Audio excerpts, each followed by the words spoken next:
Just tell me when you're ready, please, Linda. Neil, we are ready to go. Okay, then I will call the Friday, December 18th, 2020 meeting of the San Juan County Planning Commission to order at 8:42. And I would like to roll call the commissioners in attendance. Tim Blanchard. Present. David Kane. Present. Nick Noster. Present.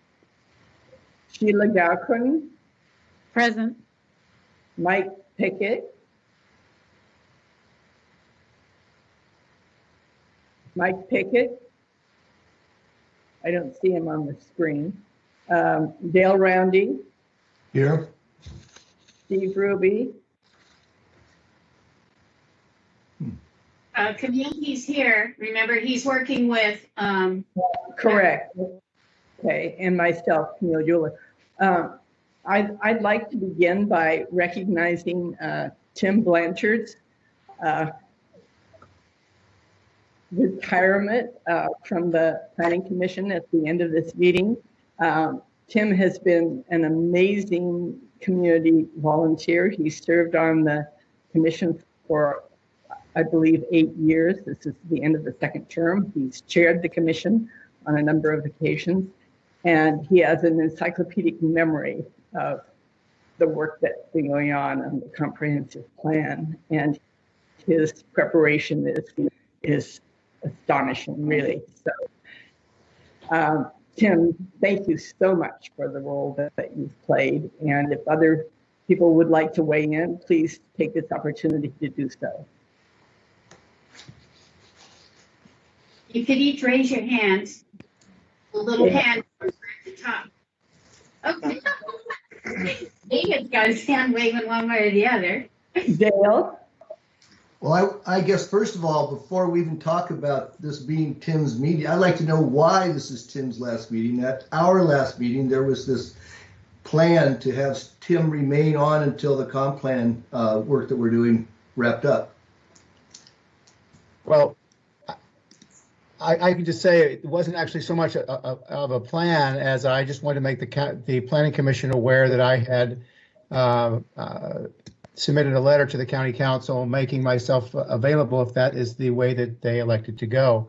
What has occurred is that you guys are going to be in great shape, probably even better down the road with the addition of Steve Smith, who's on this call, who is will be assuming this seat after my departure at the end of this meeting from Orcas.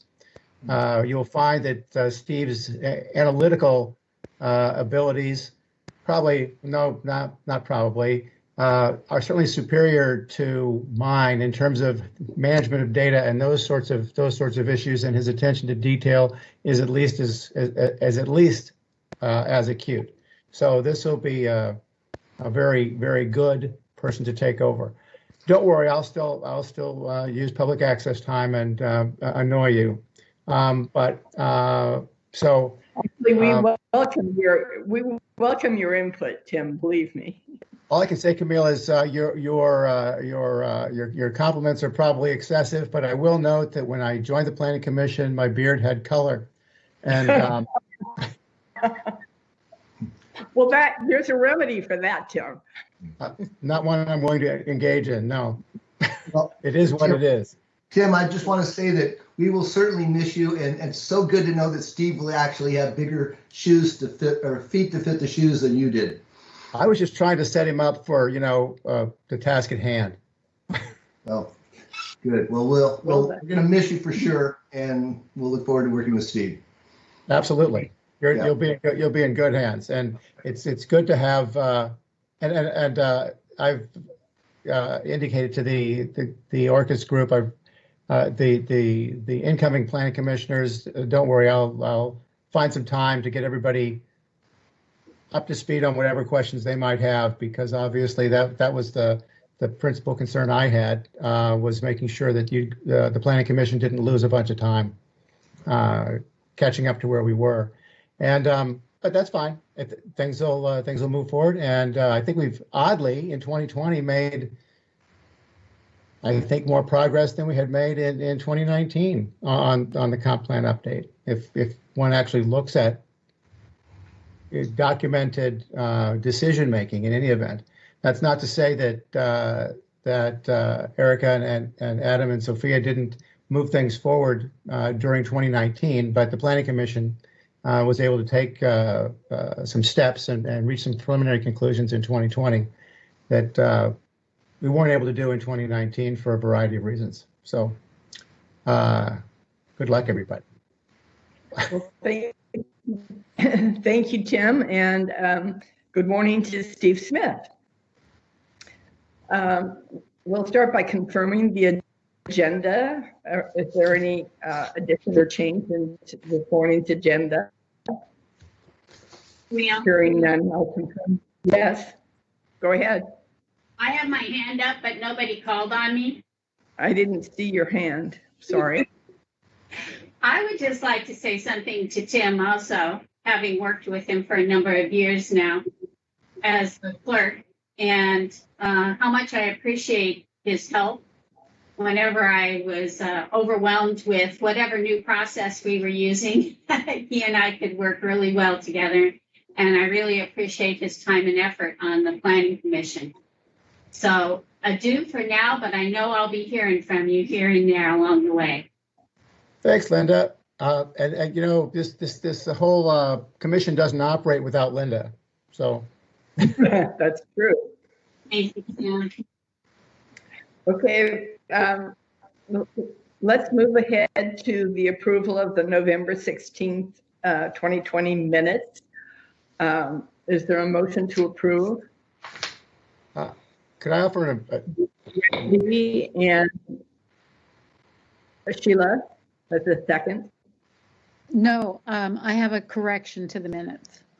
Oh, thank you. Okay, well, let's have a second and then we'll ask for correction. I'll second. Thank you. And your correction, Sheila? Just the spelling of my name. It's Gaquin with Gaquin. No second U. Right. Okay. Thank you. Sure. That helps with the pronunciation as well. It's a weird one. Hello, folks. Yeah. Hello. Linda here. Sheila, Okay, could you Linda. what you said? Yes. My last name is spelled Gaquin. Thank you. You bet. And who was the motion maker on the minutes? I was the Dale second. Randy and Sheila seconded. Yeah, it was the minutes maker. Yeah. I'll take that.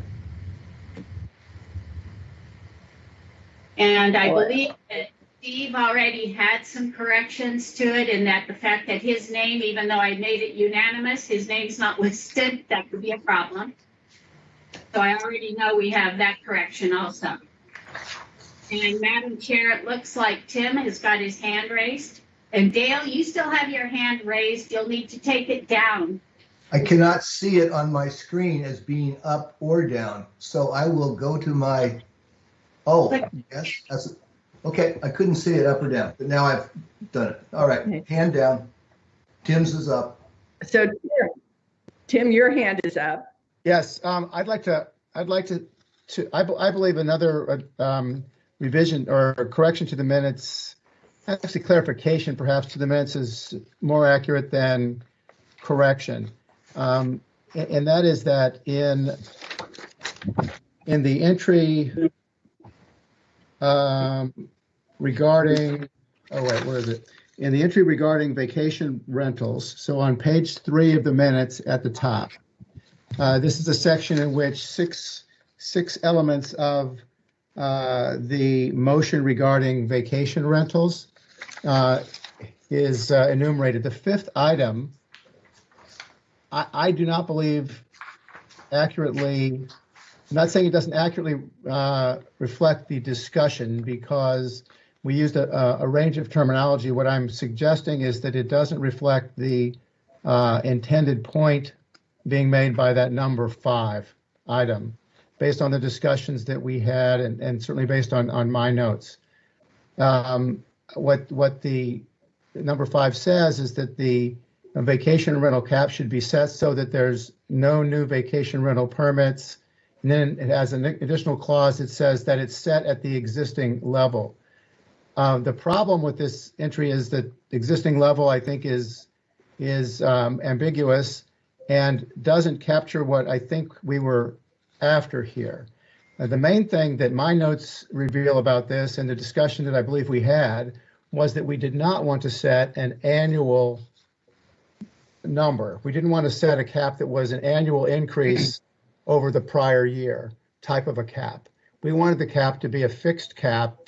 And once that cap was, once there were a number of vacation rentals in an area subject to the cap, because we had also reserved the idea of caps at lower than an island or lower than a county-wide basis. But once the applicable cap was met, no additional vacation rentals would be approved.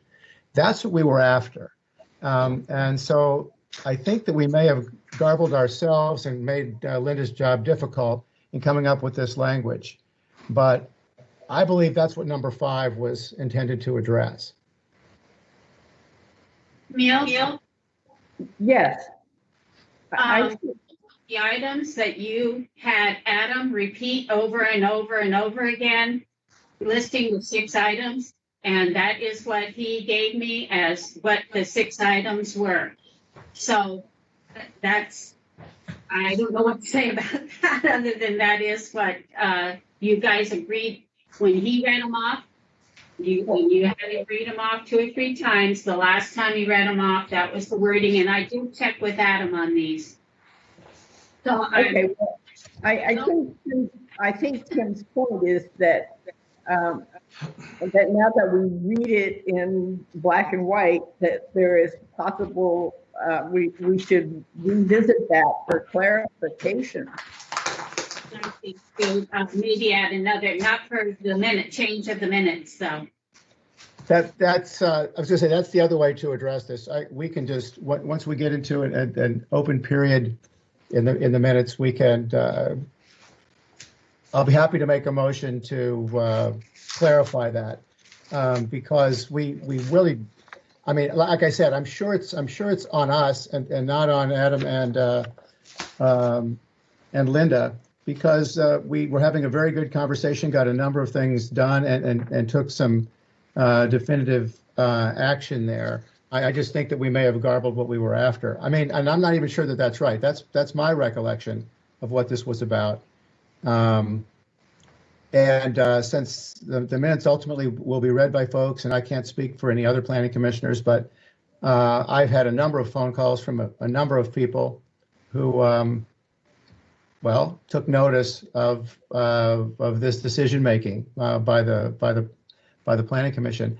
I'm fine with that. Then I don't believe that the minutes necessarily need to be corrected in a sense because we didn't take any actual legislative type action. We were merely setting down some decision making as we move forward, and it's not at a final point in any event.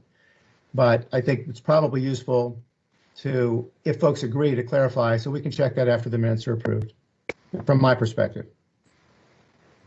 Are there other comments about that, or shall we move to approve the minutes and then move for clarification? Seeing no hands up. Who has a hand? Oh, Dale. So apparently my device or my operation of the device doesn't show my hand up or down. I tried to put it up. So my point, I guess first of all, I'd like to have a repeat of what was just either discussed that would go into the minutes in lieu of item 5 now. I'm not quite sure what was being proposed. I think we wouldn't alter item 5. We would approve the minutes and then we would move to clarify our intention. Is that your understanding, Tim? Yes. To me, that's confusing still, because I know we did not agree to set a cap on all new vacation rentals. That makes it, what we're recommending is that there never be an increase. What we agreed on was that there be no vacation rentals, no new permits granted pending the moratoriums concluding in a new ordinance. And then when we did talk about a variety of caps, it could be, it could have been the same number we have now, but I think more importantly, I think we were thinking about, at least I was, about the right number, which had nothing to do with the number that's out there now, whether they're compliant permits or non-compliant permits. So I would really not like to have our minutes indicate that we were recommending a cap set at the existing level, which is what this language says. That was my primary point. Linda, go ahead, please. I'm thinking about how best to address this situation for you. I can't help it if you agreed with what Adam said. You had a discussion. He had to read this off, his ideas 2 or 3 times, and that's what you agreed with. It may not have been clear because it was a general discussion and you were counting on Adam having the list for not only for you, but for me to have for the planning commission minutes. Short of going back and listening to the exact words, and I will tell you that the problem with that particular deal is these things are more a discussion type to listen to. So I'm still going to hear that you want to go with the things that Adam listed out at the end of listening to these minutes. So I think maybe you approve the minutes with clarification of the vacation rental number 5 to be more what you expect it to have been. That's okay. There's not much we can do about it other than that. But I will stand by the fact that that is what you said, is you were going to agree with what Adam had just read off to you, and that's what you were motioning on. But I think if you would like to make a motion to clarify on your previous motion, that we can do during this approval of the minutes if you would like. I think it'll be cleaner than to address kind of what Dale was going at. That's going to be confusing to go ahead and approve these minutes and then say, oh, by the way, that's not what we really thought. So I'm going to say I'm willing to go ahead and have you do some kind of clarification motion, I guess, in these, add it to your motion now to approve these minutes, some kind of clarification on what you actually want number 5 to say. But I would really respect and wish that you would look at those words and come up with words that are clear. Well, I'm trusting that Tim has been busy with his pen and has perhaps some language that would provide clarification. Am I being presumptuous, Tim? I haven't used my pen, but yeah, we can certainly do that. Linda Guernsey, is it your suggestion that we include that in the motion approving the minutes, or that we handle that as just a separate discussion item following approval of the minutes? Since the motion, we do have a motion, a second on the floor to approve the minutes. I think it should be part of these minutes approval. Clarification number 5 is added as far as changing the spelling of Sheila's name and adding Steve Ruby into the motions, that there's a clarification number 5 under vacation rental items, and then we approve the minutes or disapprove, whatever you guys decide. Okay, I think it's a lot cleaner than if we do something here and then do something else. I think for the public, it's going to be a lot easier to follow. Yeah, Okay. I think for tracking purposes, I agree, Linda. So Tim, can you help us out here? I'm sorry, Camille, I lost that. What was you said? I agree that for tracking purposes, it would be better for the clarification to appear with the minutes approval. And I was asking if Tim could help us with language clarifying number 5. Okay. Camille, you're sounding a little garbled on your microphone. Okay, is that better? I think so. I don't know. It's my internet service, I believe, can be unstable sometimes. Okay. Tim, do you have something for us? I do. What I would add to those revisions is with the clarification of the Planning Commission's intent regarding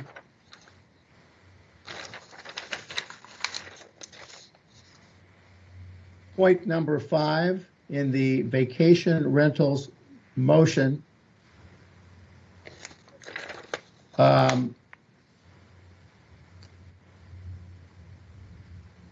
Tim, feel free to write this down and send it to me, please. Well, I need to make sure everyone agrees, because we may not. What we have established pretty clearly is that we didn't necessarily express our meeting of the minds clearly in this motion.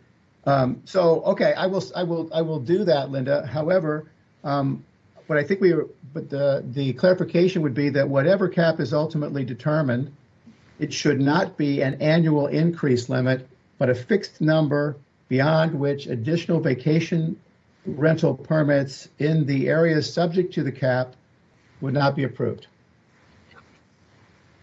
Did everybody hear that?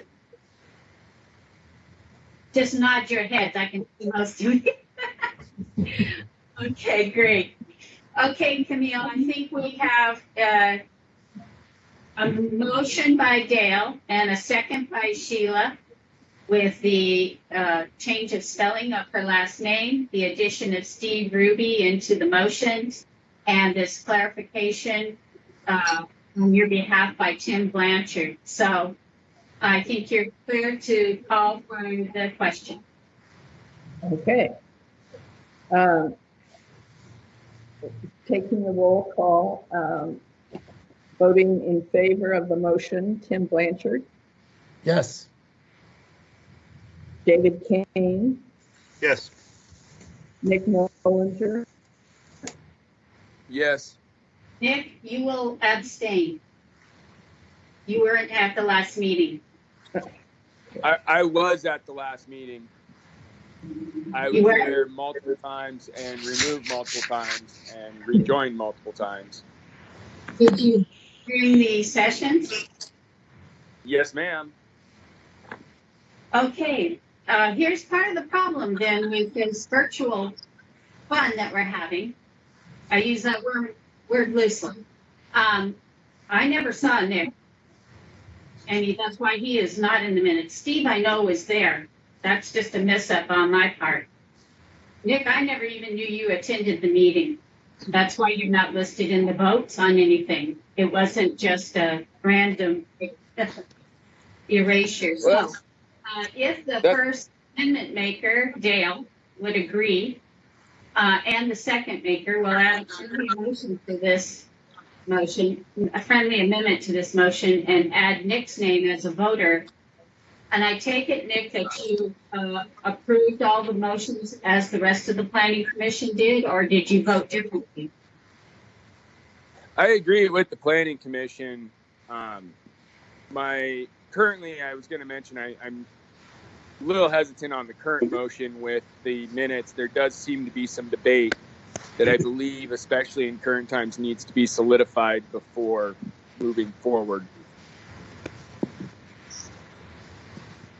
and the clarification that Tim just entered, that's what we're voting on to approve, the corrected minutes. And you're not. No, and that's what I'm with. I'm voicing it for the record. Okay. All right. Sheila? Camille, Do I have approval, Dale and Sheila, to add Nick's name to the voting on the minutes? That's fine with me. I do, Thank But- you. but will you be sure to correct the first two paragraphs of the minutes concerning who was present, who was not? That is part of putting the names in there. Thank you. Okay. So continuing with the roll call vote, Sheila Yes. Guck, Jake- Dale yeah. Roundy, Yes. Steve Ruby, Steve's not here, but if you'll hold just a minute, I'll find out.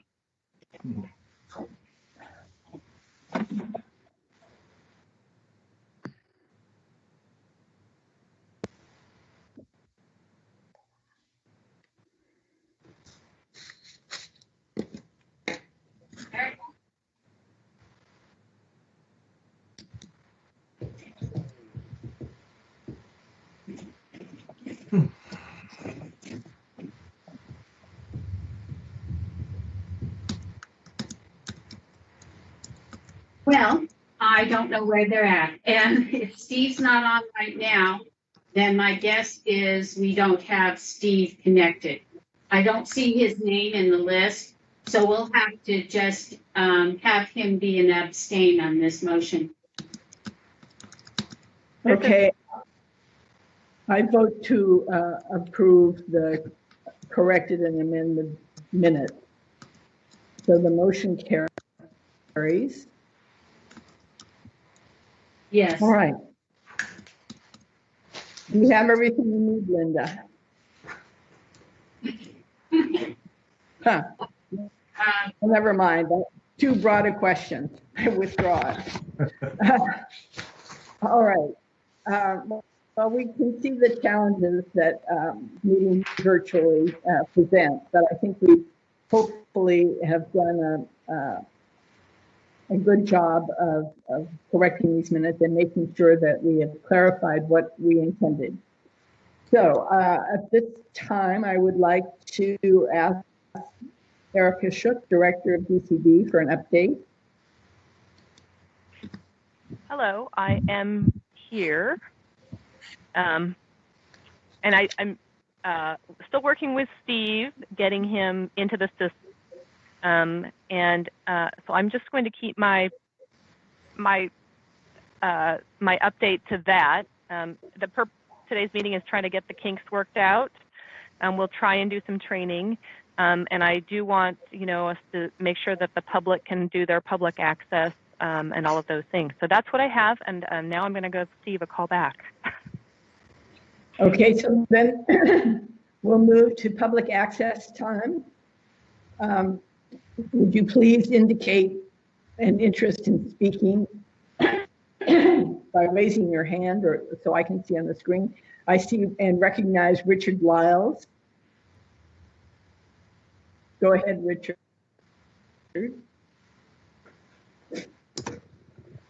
I'm taking myself off mute. Can you hear me okay?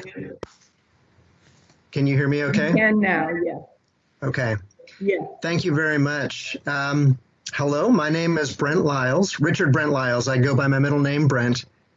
And I'm actually here just to take a moment to introduce myself to the Planning Commission and to the county staff who are present here today. I am Executive Director of Friends of the San Juans. I started in this role about 3 months ago. And as you've seen over the last 3 months, we remain very committed to participating in this process on behalf of our members and the community. It's actually been a lot of fun for me to spend time every week with Lovell Pratt and Tina Whitman and others. What better way to learn about San Juan County and the challenges and opportunities before us. And right now we're looking through the draft methodology for evaluating resource lands and coming up with our questions. And I've just been finding that fascinating. So I want to thank you for your efforts to facilitate the engagement of community members and groups like Friends of the San Juans. I think it's critically important to hear from diverse voices and diverse perspectives in this process. And then finally, I want to thank the Planning Commission members. In the in the day-to-day grind of making the sausage, it's sometimes easy to forget what an enormous personal commitment each of you has made to this process, and to the county's future. So on behalf of the staff and board and members of Friends of the San Juans, we see that commitment and we appreciate it very much. So you'll be seeing more of me in the coming months, and I look forward to getting to know you better. Thank you for the opportunity to say a few words. Thank you, Brett. Are there other members of the public who would like to speak at this time? Please raise your hand. Madam Chair, Yes, for those members of the public that might be just calling in, you have to unmute yourself if you would like to speak. And that might be a problem if you're trying to tell us something and we can't hear you. So I'm just going to throw out before we finish public access that if you do want to speak, you're going to need to make sure you're unmuted. Camille, you could go ahead and ask again and just make sure that no members of the public are out there to speak. are there any other members of the public who would like to address us during public access time? Please indicate by raising your hand or speaking up. Seeing no hands raised and hearing no voices, I will close public access time at this moment, and we'll move on to the agenda items, which are Microsoft Teams setup and training. So does that take us back to Erica or Linda, or where do we go? Adam, you're muted. So that'll be me, and yeah, it should go smoother than that introduction. So I'm Adam, planner with DCD. Let me just share my screen here real quick. So what we wanted to do today was just walk through some of the kind of procedures so that we can figure out, make sure that we're all on the same page on how these meetings will run in the future. Let me get my screen turned on here.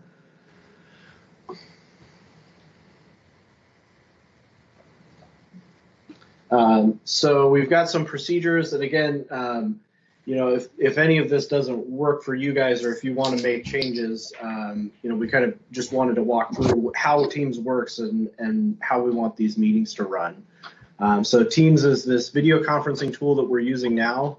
For the folks that are calling in, the call-in number will continue to work, but we do recommend kind of for the complete meeting experience, you can download Teams. There's a link in the Planning Commission agenda and some instructions for how to get Teams set up. And that'll give you the opportunity to see when we share our screens and see the planning commissioners and raise your hand and take advantage of some of the tools. So first, in Teams, if you have the app open and you're in the meeting here, you can mute and unmute yourself by using the microphone icon. Most Teams setups have it at the top of the screen. Sometimes it's at the bottom. Can you hear me? In the meeting. Hello? This is Julianne Battaglia, and you muted me, and I couldn't unmute myself, and I did have a public comment.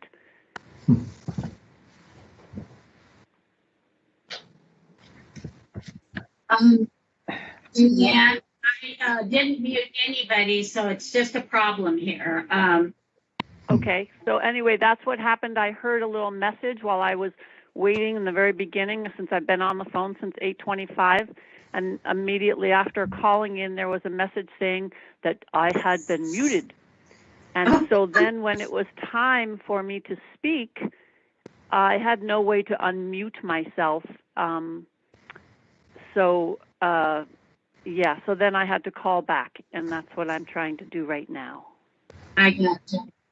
Camille, would you like to proceed to let her go ahead and speak before Adam continues on with his presentation? I apologize, but Oh, that's it. Adam, Adam, are you okay with letting me reopen public access time for Julian's comment? Sure. Yeah, that's fine. I'll turn off my screen here. Okay.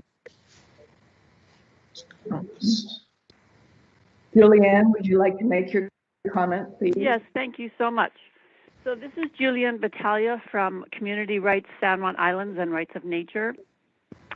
And I just wanted to call in and remind you all that we're still here and we appreciate your ongoing efforts. And that several meetings ago, 3 meetings ago, one of the commissioners, I believe it was Dale Roundy, made a motion for setting a date to review the vision statement. And it was also seconded by somebody, and I'm wondering if a date has been set for that. And then I also wanted to read. No date has been. So I just wanted to remind you that that was a motion and that was seconded, and we would love to know when that date is set.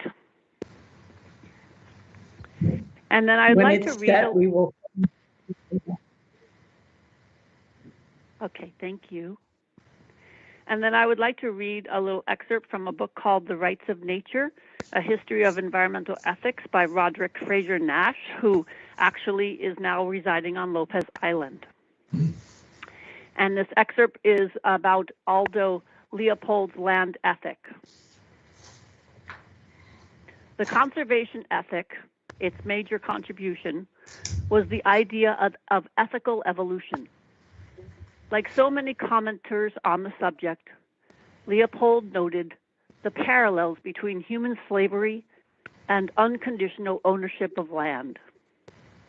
The fact that slavery had been challenged and abolished encouraged him with regard to nature. The conservation ethic begins with a reference to, quote, godlike Odysseus, who returned to his Greek homeland to hang on a single rope a dozen slave girls accused of misbehavior during his absence. Yet, Leopold explains, Odysseus was an ethical man, and he did not condone murder. The point is that slaves were property, and such were then outside Odysseus's ethical community. Relations with them were strictly utilitarian, quote, a matter of expediency, not of right and wrong. With the passage of time, Leopold continues, an extension of ethics occurred. Slaves became people. The abolition of slavery followed. But, Leopold continued, quote, there is as yet no ethical dealing with man's relationship to land and to the non-human animals and plants which grow upon it. Land, like Odysseus's slave girls, is still property, unquote. The progress of civilization still entails, quote, the enslavement of the earth, unquote. Leopold hoped that the conservation movement represented an awareness that, quote, the destruction of land is wrong, unquote. And, Leopold made clear, he did not mean wrong in the sense of inexpedient or economically disadvantageous. He meant it in the same sense that abuse of another human being was wrong. Thank you for listening, and thank you for letting me come back in to the fold. Thank you for your comment, Julianne. Adam, would you like to resume your presentation on the Microsoft Teams, please? Sure. Yeah, let me get my back up here. So, yeah, returning to the mute and unmute button. Again, this is at either the top or the bottom of your screen when you join the meeting using the Teams app. And so when you've clicked when you're on mute, your microphone will have a dash through it. When you're off mute, your microphone will appear this way. And if you have joined the meeting using the app, this is another one of those features that'll work a little easier for you than as we saw with calling in. And so another feature in the Teams meeting app is the participants window. So it's this 2 people icon here.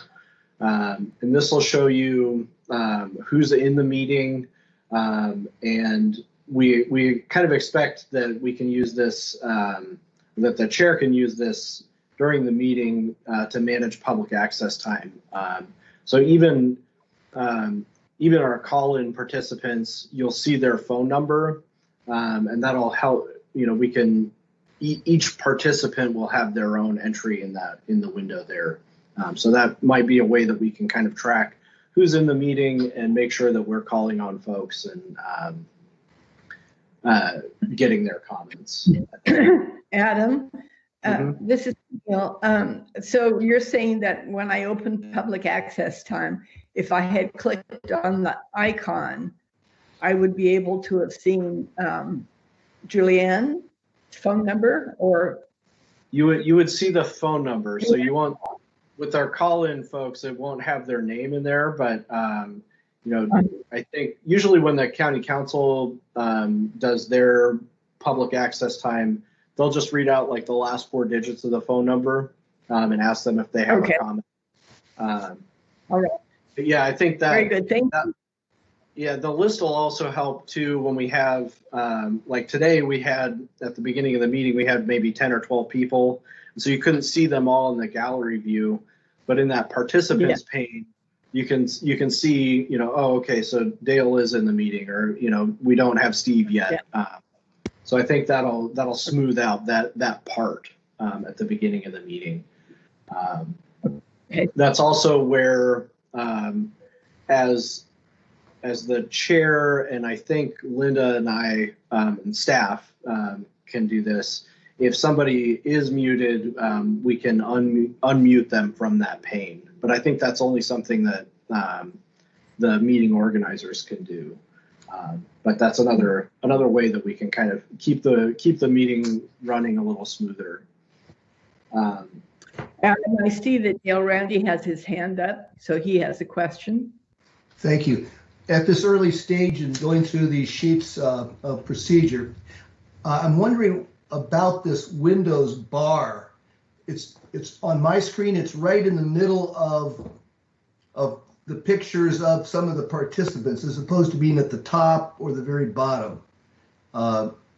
Is there a way to deal with that? So it'd be nice to have it not blocking faces, especially when they're talking faces. Is it floating? Can you like click and drag it and move it? I was gonna, before I practice doing something like that, I thought I'm happy to try it.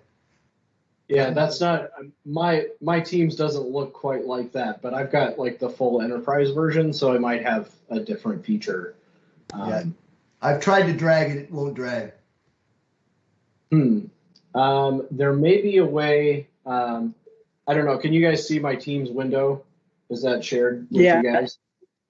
Okay. If you click on these 3 dots here along the top, the ellipses. I guess I don't know if I'm seeing your window. Nothing's moving. You're in presentation mode, Adam. I'm still sharing my presentation. Let me just do this here.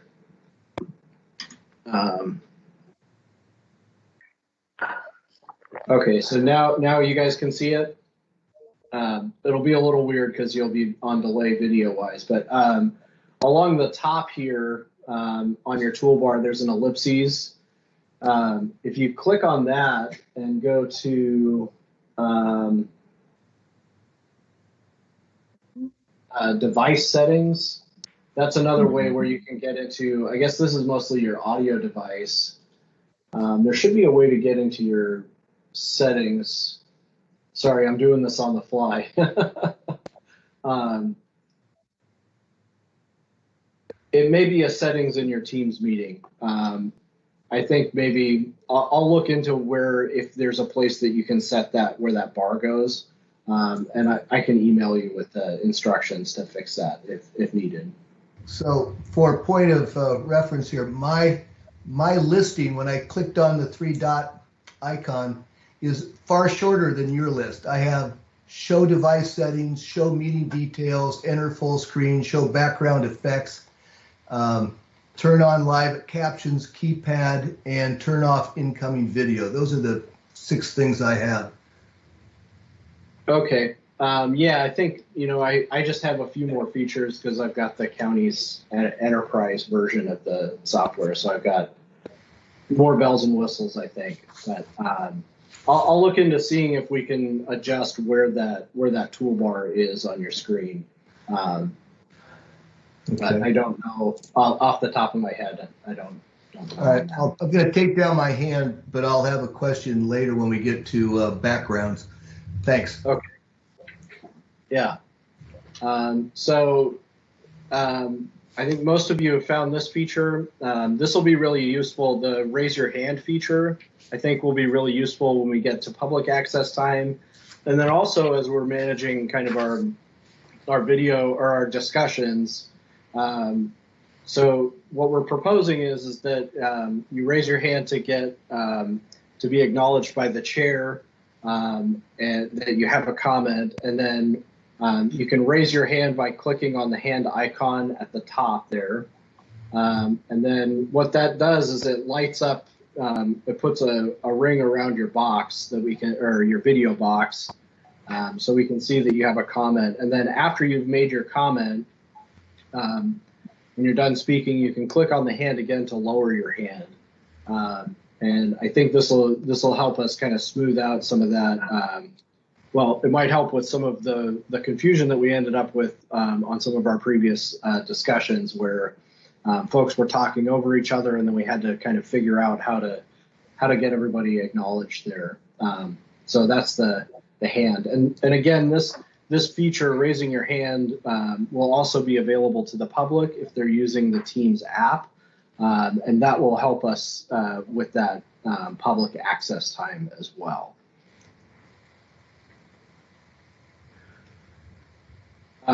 There's a chat feature. Mike's got his hand raised. Oh, sorry. If you have a question, I can't see the video while I'm presenting. Yeah, just yell out. I just saw. Yeah, Mike, so go can ahead. you hear me? Yes. Anybody hear me? Okay, great. I would just, for some reason, I was in another Microsoft Teams meeting that was blank for an hour. So I've just joined, and I'm not sure what I missed, but I don't expect you to go back over it. Anyway, I'm here now. Well, somewhere. There were 23 people in that meeting, by the way, so I don't know who that was. nothing was going on. So, Okay, let me get rid of that. Bye.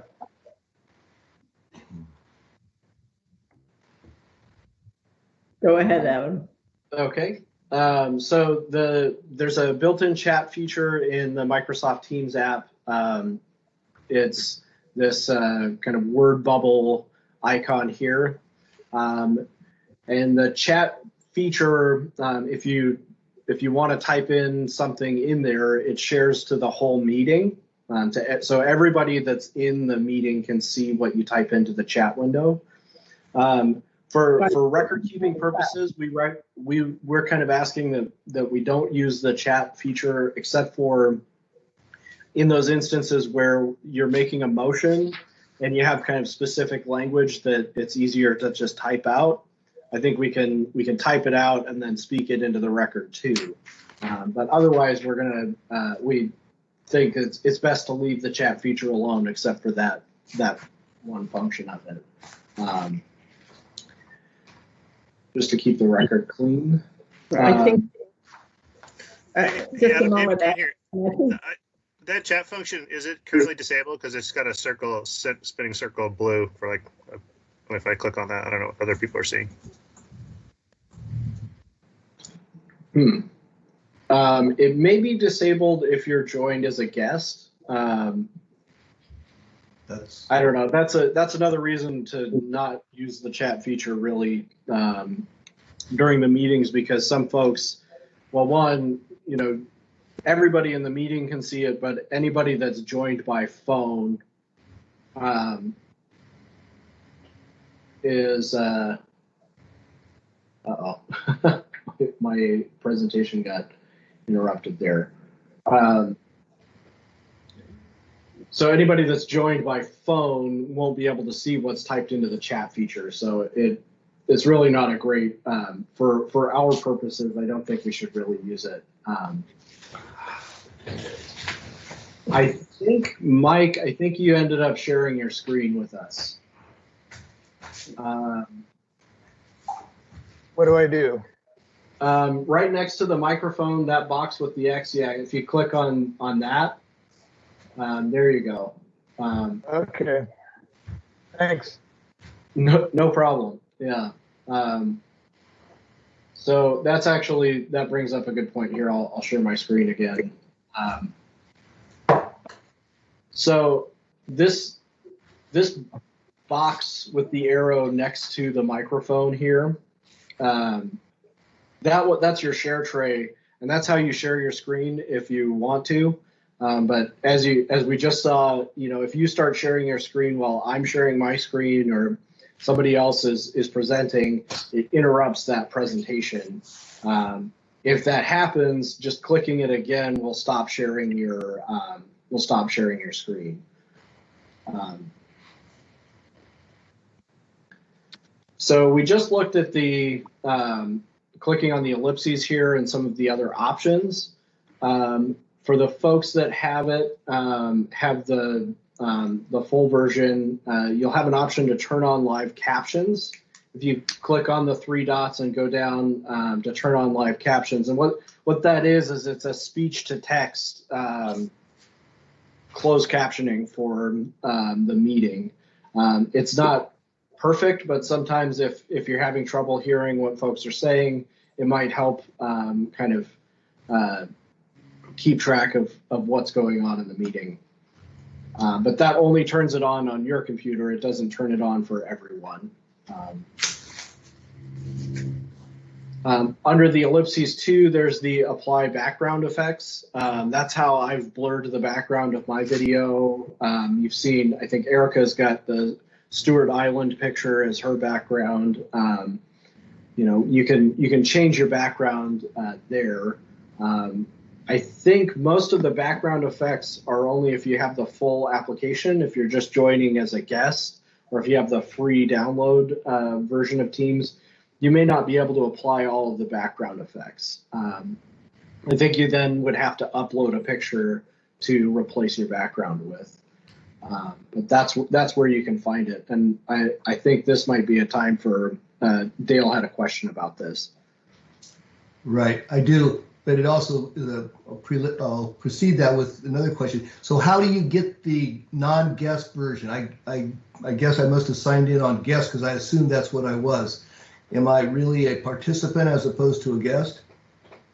Well, you are a participant.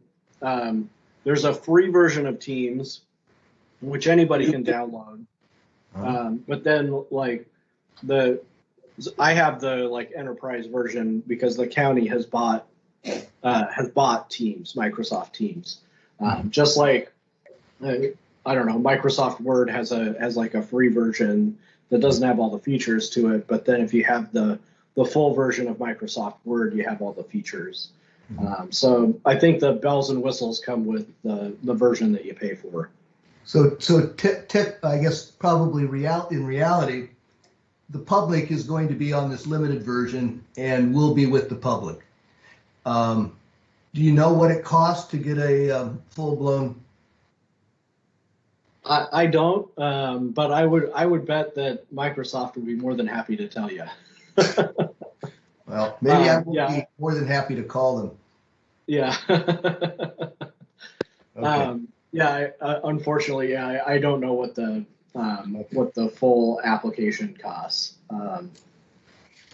But it does have more bells and whistles, and Teams is more than just a meeting software. It does a bunch of other stuff, project tracking and team coordination and stuff. But the meetings are a lot better, I think, than what we had available with Skype. Great. Okay. Thanks, Adam. I'm not a member of the commission yet, but I do have a quick comment, if I may. It's regarding the backgrounds. Okay. I am. I have the You free okay version. with that? I can't hear who it is. It's D. Smith. He's asking if he can make a comment. He's not part of the planning commission yet, but he's going to be, and he has a question if you would like to acknowledge him. Go ahead, Steve. It's actually not a question, but rather a comment regarding backgrounds. I have the free version, and I am able to upload a background, as you can see. And it is my research has shown that is actually a function of the processor in your computer. So if the computer has a processor that is new enough, then it is capable of doing backgrounds.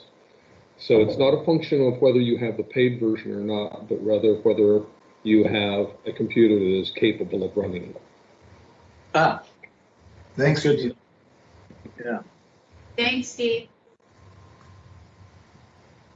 Okay. So moving on, when you click on the join the meeting link, which is posted in both the meeting agenda and then also the planning commission members get that invitation email from Linda Guernsey. When you click that, that brings up this window here. If you've downloaded the app, you can click open in your Teams app, the third option here. And that just will open up your Teams and bring it in there. If you haven't downloaded the app, you can continue in the browser. The only catch with that is that the Microsoft Teams is only compatible with Microsoft Edge and Google Chrome web browsers, and it doesn't necessarily function well with Safari and Firefox. So if you're going to join via the web, you don't have to download the application, but you will have to make sure that you're using the right web browser. For the public that's joining us here, I included some links in the presentation to where you can download the app, both for the PC and for the Mac. So that concludes my presentation. And if you, all of the procedures of raising your hand and being acknowledged and all that, you all can figure out what works best for you. Those were just some recommended procedures.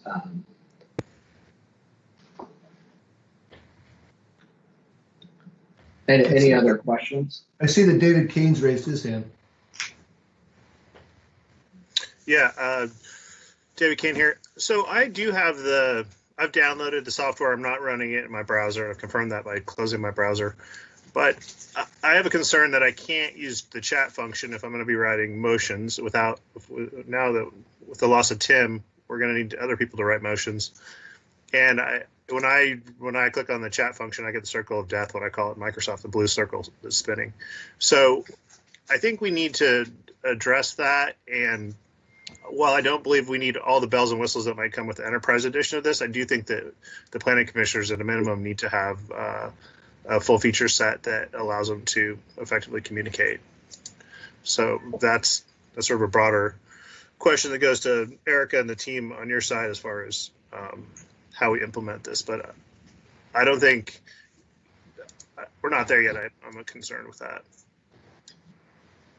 And we can run that by our IT staff here too and see if it could be a setting in how we've set up the team or how we've set up the meeting. So we'll see what we can do about that and check in with IT. Oh, and one other really quick question. It appears that if you click on the participant view that you can mute participants. And I'm going to try that right now with you, Adam. So I think I did just mute you. And I think that that's also a concern that we need to have sort of some control over who's speaking and what sort of capabilities they have. I can't run chat, but I can mute the presenter. It appeared I did at least. So did that happen? It did, yeah. It showed me that you had muted me.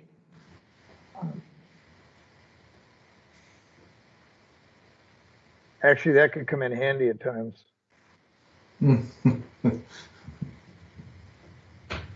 So this is Mike. I've had my hand up. Nobody seems I'm to. sorry, Mike. That's okay. That's all right. That's all right. The question I have is that when David was talking, I still just had the DK in a circle instead of his picture. And I think one of the nice things about this is that we're meeting with somebody in person, so to speak, because we can see them.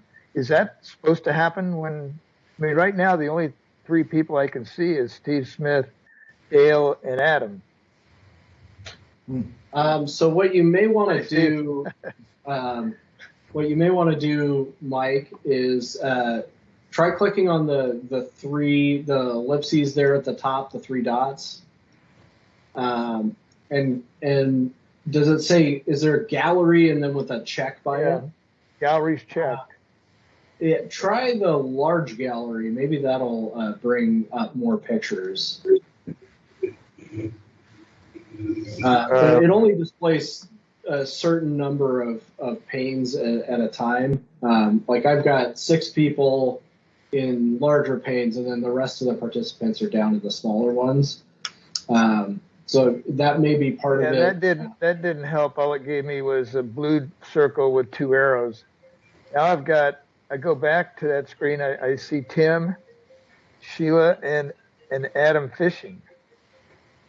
And nobody else, just initials. You can't see me now?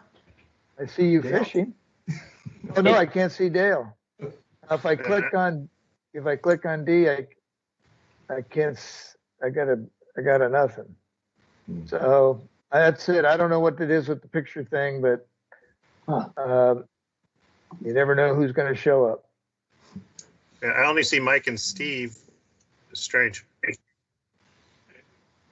Yeah, you can on the presenter. So if you open the participants pane there, that's the 2 people side by side there.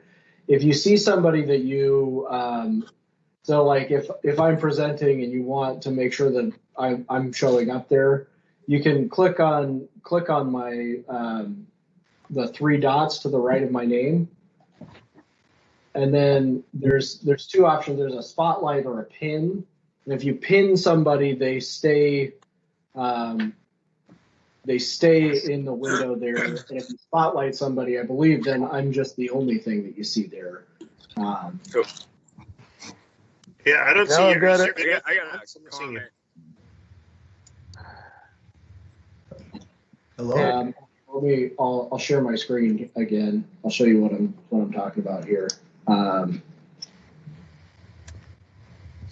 So this is the participants window here on the pull this up on the right side of the screen.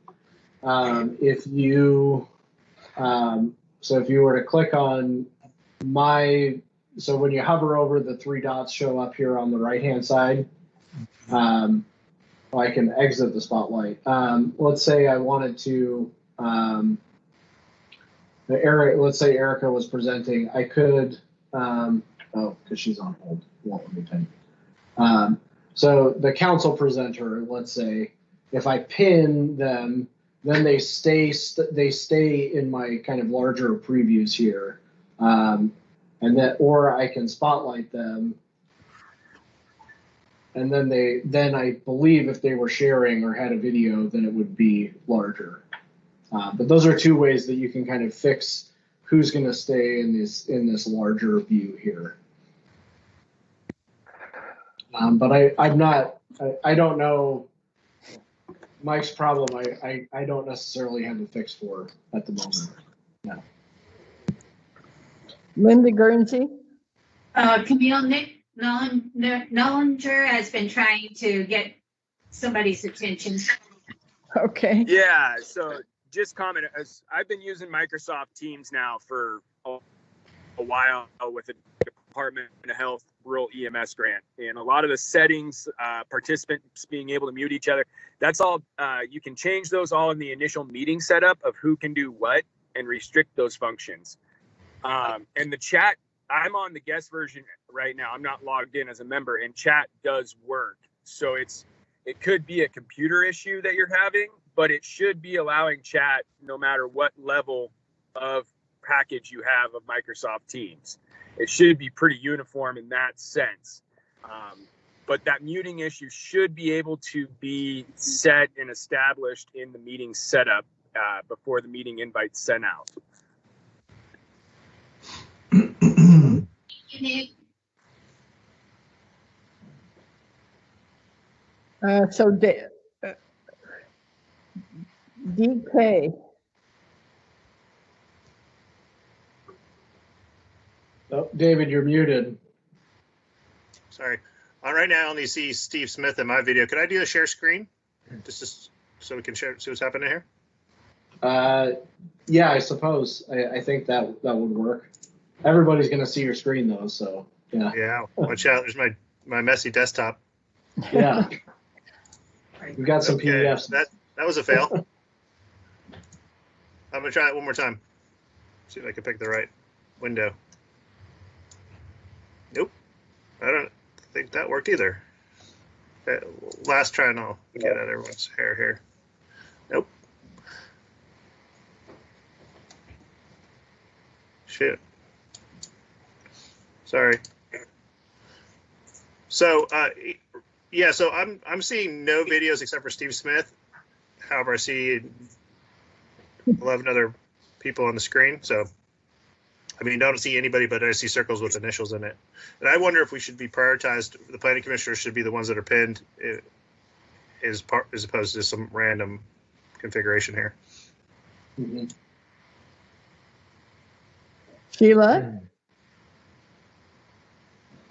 Like David, I've only got on chat the Wheel of Doom. And so it seems like if we're going to do motions with chat, that's going to be really critical to have that figured out. Okay.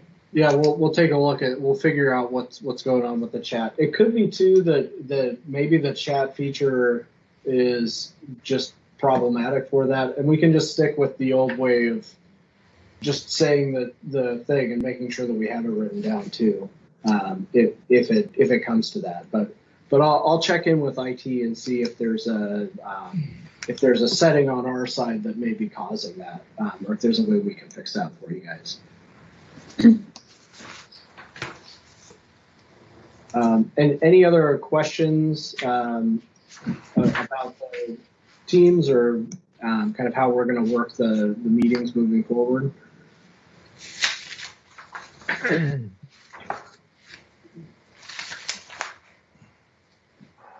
Adam, who's the meeting organizer? And for this meeting, I believe Linda was the organizer, but we'll take a look at how we can get the setup the way that we need to get it set up, so that everybody gets in there. This is a relatively new system for us too. I mean, we've been using it internally for like maybe a month or so, but that's only in groups of 2 or 3. So when we start getting in 9, 10, 11 people, it's a little bit different than what we've been working with in the past. So I'll check in with IT and make sure that we've got answers to particularly the chat thing. I think is the most.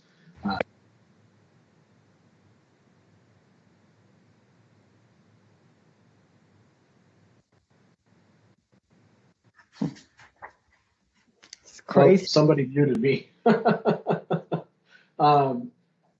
Yeah, so again, this is why we had this meeting without anything on our agenda, I think, to get this kind of figured out before we get into the heavy lifting that we've got in the next couple of months. But I'll work with IT to figure out the chat feature and see if there's other settings. We'll run through the settings with them on creating the meeting itself. I think that would be useful. Let's see, Mike, it looks like, is your hand up? Mike Pickett? Yeah, it is up. And I just wanted to add to your list, Adam, the picture thing.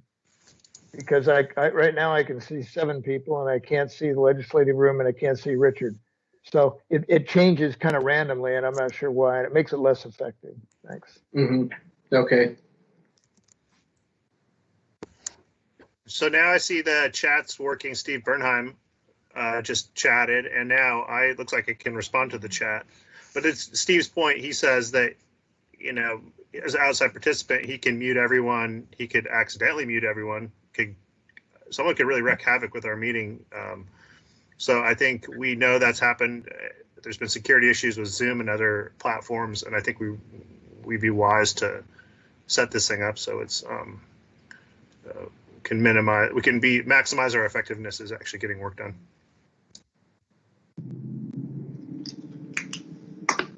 Okay.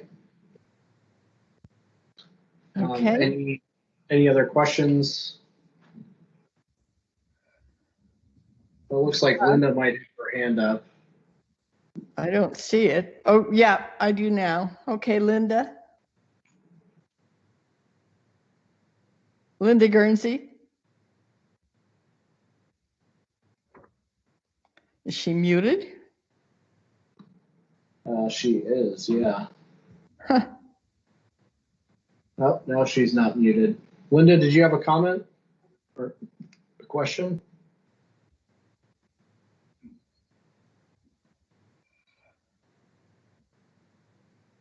Huh.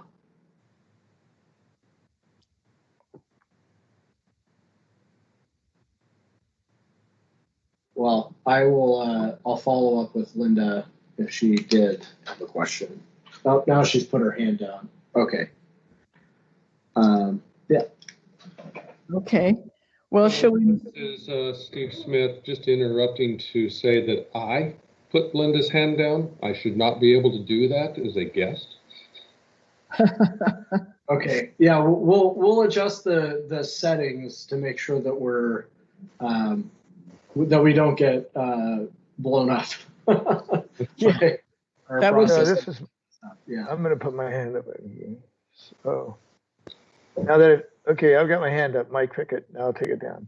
So let me ask you a question. Under participants list, some people have a red dot. What's that signify? That's your status. Good or bad? It means that you're in a meeting or otherwise unavailable. So for instance, like if somebody in my office right now were checking my status in Teams, they'd see that I'm in a meeting and they wouldn't come and bug me. That's all that red dot. Okay, so the fact that David and Camille do not have red dots doesn't mean anything. They're signed in as guests, and so they don't have a Microsoft status to update. Yeah. David's not a guest. Camille is a guest, right? I'm a guest. I've got a red dot. Anyway, I just wondered if it was people with certain privileges or were invited or whatever the hell it was. I didn't know. I forget it.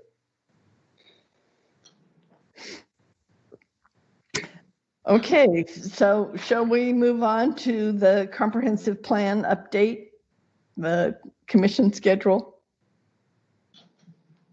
Sure. I'll share my screen again here, just to bring this up for everybody.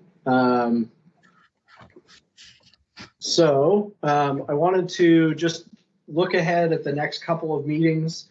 Where I don't want to say in the home stretch, but we are working towards getting to the public hearing with the plan update.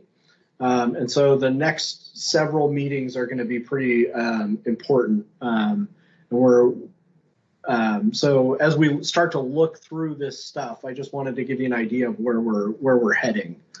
So at our next meeting, we'll take a look at our. We'll try to hopefully wrap up some of the goals and policies for natural resource lands, rural lands, and urban growth areas. We've looked at some of those in the past, and this I think should put a bow on some of those discussions that we've had. And then at the next meeting in February, I plan to go through the preliminary official map alternatives and give you guys a chance to kind of start to weigh in on possible changes to our land use designations. And that work, I think, will continue over into March. And then March and April is really, we'll be working towards getting a pre-hearing draft together of the land use element goals, policies, and any changes to that official map.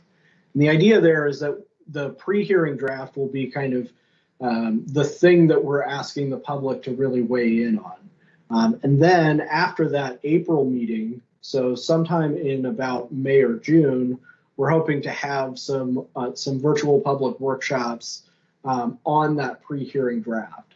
And there will be really 2 rounds of those workshops. One will be an online meeting for the public to kind of for the public to weigh in on that pre-hearing draft. And then we'll have another round of workshops where you can respond to those and make sure that you're taking into account those public comments on your pre-hearing draft. And all of this is to get us to the public hearing, which again, we're hoping to get to sometime in the early summer of next year. And hopefully, because we've done some additional public outreach at the workshops before the public hearing, that'll help us kind of get through the public hearing without, we'll have already addressed a lot of the public's concern before we get to the hearing. So that's kind of where we're going in the next couple of months. Adam, Yeah. Tim Blanchard has a question. Okay. What I'm not seeing in the schedule is just to pick up on the public comment that we also had this morning.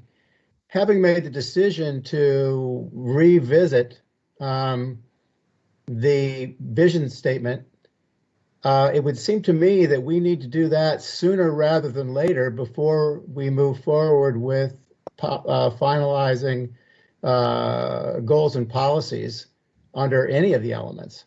And to recognize that given that the elements are interrelated, some of the things that we collectively may think we have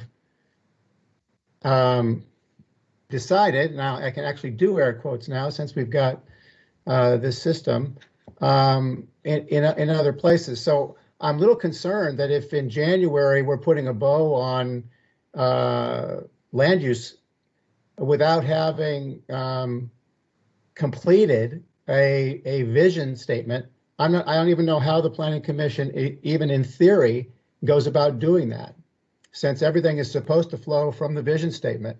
So I'm just a little confused about that, and I thought I could raise it while I'm still a Planning Commissioner rather than having to write it all down in comments.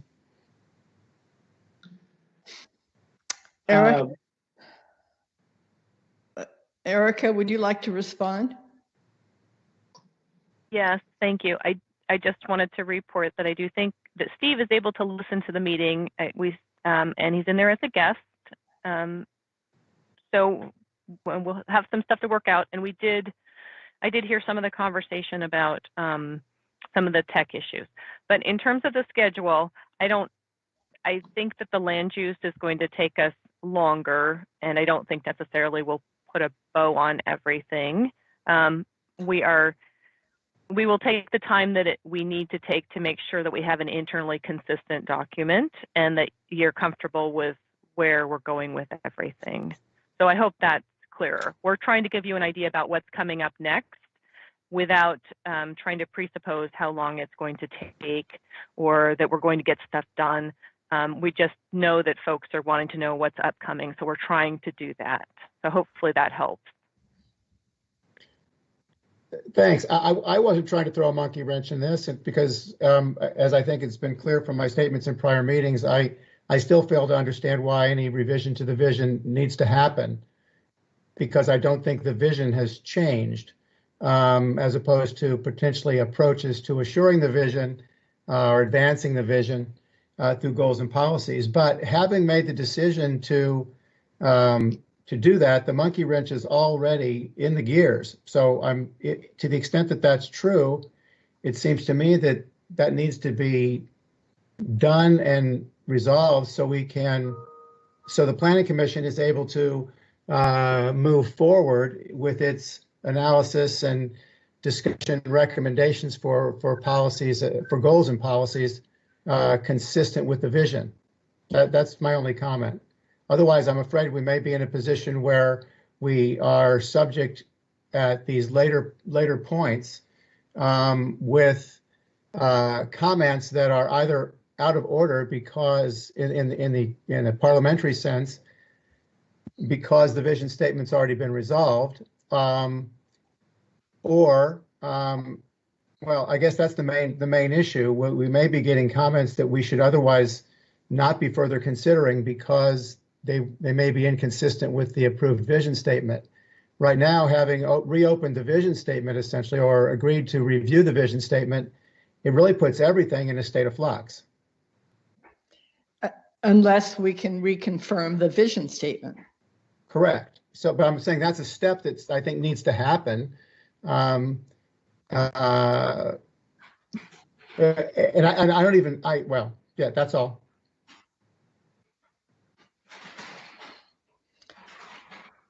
So Erica, that would sound like we should at least consider revisiting that at the beginning of the January meeting. We can certainly add that to the agenda if that is what the Planning Commission would like to do. Well, it seems like it's unfinished business. Do other commissioners have comments? I'm looking for hands. Dale Roundy.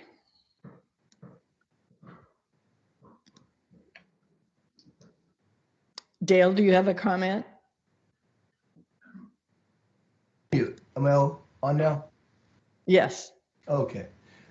We made that decision, I think, at least a majority of the Planning Commission, that the impacts of COVID-19 and the pandemic that we're suffering through has caused a rethinking process among many people, if not should we say, the county and its various leaders.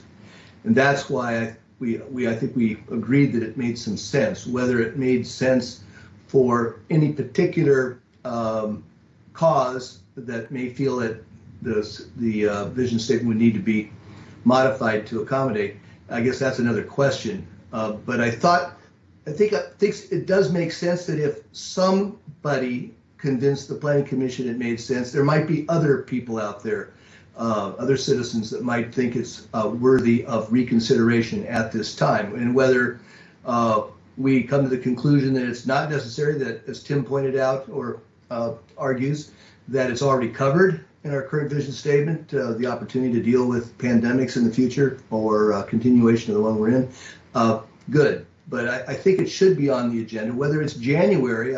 I think we need to give the public notice if we're going to have that consideration. So it isn't just one, small vector of the county population that wants to weigh in on that subject. Correct. Okay, looked like there were a couple of other hands up. I don't see them. Oh, Mike Pickett. Yeah, I kind of feel like it is an open issue. It has been raised at almost every one of our meetings the last 3 or 4 months by that group. And I think we, at least the commission themselves, ought to have some deliberation about whether or not we accept that we need to review and possibly revise the vision statement, or that the vision statement is complete. I think for sure the council's going to have to do it. I guess we should at least voice our opinions. I think all we've done so far is listen to the folks and haven't really had a deliberation. I think we should. The sooner the better. Okay. Other comments from commissioners?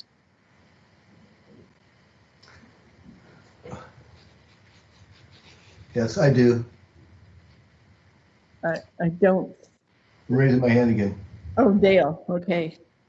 I want to ask where we left, when we left off our last meeting in November, we were on our agenda was farm worker accommodations and accessory dwellings. And it was my understanding they were to be postponed to the December 20 meeting. Are we planning to put those back on our agenda in January? Erica? I believe that you've made a recommendation on farm worker housing and ADUs that we were going to take to council and get their direction on. Is that correct, Adam? Yes. So on those issues, the Planning Commission had made motions making recommendations on those things, kind of at that high level, and then we're going to take those to the county council At the end of January is kind of when we're expecting to discuss that with them, somewhere in that ballpark. And then we can come back with some more council direction when we revisit those policies, probably at that like March and April stage when we're going through and really kind of fine tuning the pre-hearing draft. Adam, what I'm referring to is you issued a November 6th memo, and it covered farm worker housing, accommodations, vacation rental permits, and accessory dwelling units. And we did talk about vacation rental permits at our last meeting, but we didn't get around to those other two. So this is in response to your November 6th memo that I'm referring to. So take a look at it again at that. If you think that the points you were raising in your November 6th memo are worthy of discussion at an upcoming planning commission, I'd like to get it back on the agenda. If not, we'll wait for it to show up as we get further down the line. Thanks. Linda Guernsey. Hi, Steve. Linda. You must be muted.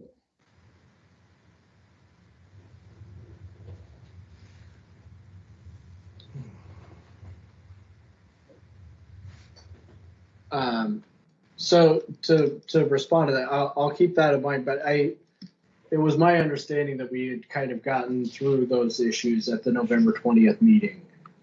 We didn't touch on accessory dwelling units, but that was primarily because you had already made a motion at the October meeting addressing the concerns about accessory dwelling units and making a recommendation about that. Okay. So I have what I need to go to council, I guess is what is. Okay, well, I do have that memo in front of me, and it says under farm worker accommodations, it says unresolved issue from August 7th staff memo. So there's something out there. When we address it again, I guess is really the important question, just to do it later. Thanks. Mike Pickett. Yeah, I was just looking at my notes from November, and there was a couple of open issues with respect to vacation rentals that I noted were open issues not covered by the resolution, and it included whether there should be a business license, whether we'd require water use measurement, whether we limit the number of permits per owner. So there were a few open issues. I thought I didn't note what we would do with those. Adam, what happens to those other issues on vacation rentals? Thanks. I think, we're not done with the vacation rental conversation. And so when we do come back to it, probably in a couple of meetings, we can address those other things if you want to make a recommendation about those. But I think, for the stage that we were at this fall, you had answered the questions that I was asking for your direction on, and then we can take that to the county council and get their feedback. And then if you have additional recommendations, when we kind of open the issue back up in a couple of months, I think you can give your recommendation at that time. Okay, would there be a way that we could record or list those open items that might want to be discussed? I think by the time that comes around, I'll have forgotten about it. So yeah, somewhere you could remind us. Having a way to track that would be important. I think that would be best handled through a motion that you guys could refine a list of these are the 4 or 5 topics that we still want to discuss the next time we talk about vacation rentals. If you have a list of issues that you want to come back to. Okay, so while we are composing that, yeah, considering it, Tim Blanchard, you had your hand up.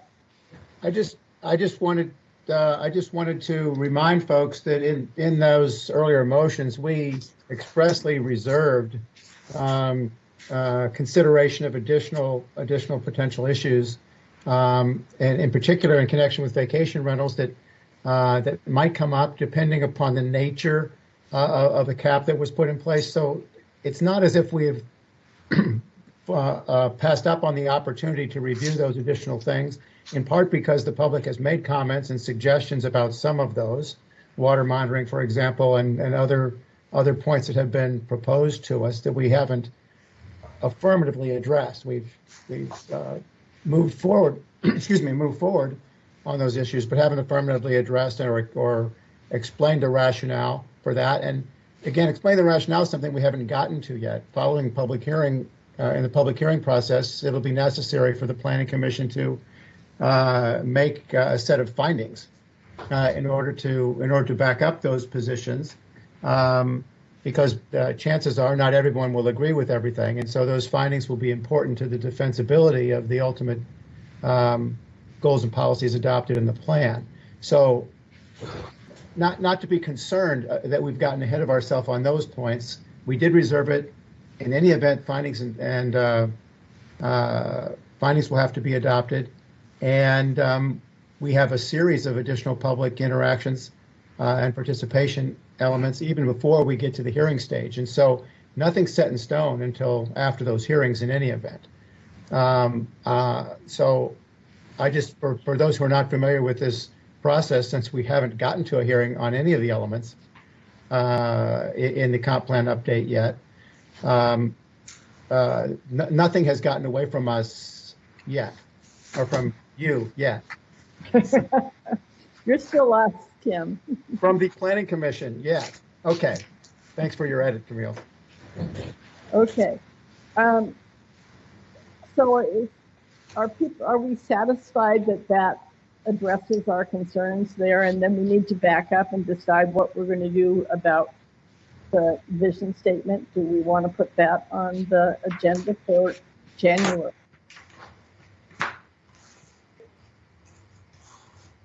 Oh. Whose hand is up? Dale, Linda. But she's muted or something. I can't hear. I think Tim had his hand up. Okay, Tim. And just as a point of order, that Dale's hand has remained up. Whether that's intentional or system issue, I don't know. It's a system issue. I've taken it down, and it's now it says it's up. Okay. Anyway. That's Consider my hand down. That's the point of order. Thanks, Dale. I think it makes sense to put it on your agenda for January to get the type of detailed public comment that we haven't been in a position to take yet, so that we can so that the Planning Commission can make it'll take me a little while. So the Planning Commission can make an evaluation of whether revisions to the minutes in response to COVID, and it, actually, to be fair, it wasn't just COVID. It was the range of, let's just call it 2020 required revisitation. But as it stands right now, I don't think we can evaluate that because we haven't heard from even in detail, even from the party, the organization recommending, or group. Yeah, I guess, I'm not sure it's an organization, but the group recommending that we revisit. So I think it's important to set that up so we can hear what we're actually being asked, and that the public be aware of it, so that other views, as Dale noted, can come in. And if we have to revisit the vision, then we need to revisit it, take care of it, get the council to approve it, so we know what we're running, so we know what standards we are working toward through the rest of the comp plan elements. Okay. Erica, sure. Thank you. I just want, Linda Guernsey's microphone appears to be broken. Mm-hmm. So when you call on her, she is not able to speak. I just wanted to let you know that. Okay. And are there other comments about what Tim has just suggested for the January agenda for the statement? Is this Steve? Yeah, can you see my hand up? I can. Oh, good. All righty. Ruby? So maybe what we should do is have this group that is making proposals about our vision statement. Maybe we should have them send us some material, actually, as Tim was pointing out, what the details are, how they would actually, what their recommendations or their suggestions for changes in the vision statement, that we should have them present that. And I'm not sure, it would be really nice for me if I got that ahead of the January meeting. In other words, if they sent us some kind of document and we could all get that and then and have read that. And then when we get to the January meeting, then we'd have something to go ahead and discuss. Thank you. Let's see, David King, you're up next. So we're talking about the vision statement that the Planning Commission already proposed and it was adopted by the County Council back in 2018. We're talking about revisiting that. And as I recall, there was a tremendous amount of public input that went into the creation of the vision statement. So if we're going to choose to open that back up, I believe that January is far too soon. I think we need to put the community on notice that we're going to revisit the vision statement and give everyone a chance to comment, not just one group that's raised their hand on this issue. So I think it would be out of fairness for everyone having an equal voice and revisiting what I believe to be the most important document in our county. I think we need to, if this is something that we're choosing to really make a priority, then I think we need to do it properly and let everyone know that this is, and we need to have this stuff in advance. We can't just have one person's comment come in and then discuss it. I think it just amplifies one person's voice at the cost of everyone else, or potentially. So, good point. Mike Pickett, your hand's up. Yeah, I don't know if you can hear me though. Yes, we can. I can. Whoops. Mike? Okay, so can you hear me now? Yes. Okay, good. So the council's approved the vision statement. We've done our job. Isn't this something that should be addressed to the council? This group's desires should be addressed to the council, and the council should then direct us to open back up the discussion about the vision. I'm not sure we should initiate this, but I'm not an expert in how this should work. It just seems to me the council may or may not have an interest in this, and we're supposed to be following their direction. Yeah. Tim, do you have a response? My comment on that is that what I had envisioned we would be doing was hearing some detail about hearing some greater detail to help evaluate whether we recommended reopening the vision statement to the county council, because I think you're correct. As a technical matter, it has been approved. We have been proceeding based upon that. We have made, I won't speak for anybody else, but I have personally made arguments based on the vision statement and with respect to several of the things that we have looked at and asked questions of staff as its work has evolved on these points as to how something was consistent with the vision statement or not.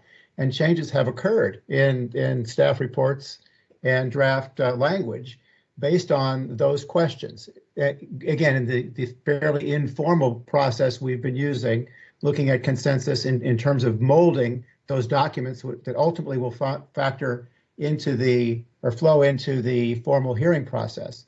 So the vision statement has been taken into consideration as it currently stands, has been used, and has made changes in some of the current drafting that we've been using. So my thought is we had folks come forward a couple of months ago suggesting that as a result of new insights related to COVID and social justice, and there may have been another point, but what I'm characterizing as the 2020 experience, that I'm not sure what needs to be changed because, as I've said, I don't understand, and I currently don't see what it is. That doesn't mean that I'm not wrong about that. It just means I haven't seen it. And what I thought we would want to do is get input from the public that would give us a basis upon which to decide. I think what we concurred before, my view, is that we agreed that, well, there's been a lot that's gone on. There might be something that people think has changed our vision, as opposed to complicating perhaps moving forward with appropriate policies. So I think we would be making a recommendation to the county council because otherwise it seems, well, let me pause. It seems anomalous to me that we would ask the county council whether we can talk further about the full range of ADU related issues, which other members of the public actually want us to do. But in this case, members of the public have asked us to review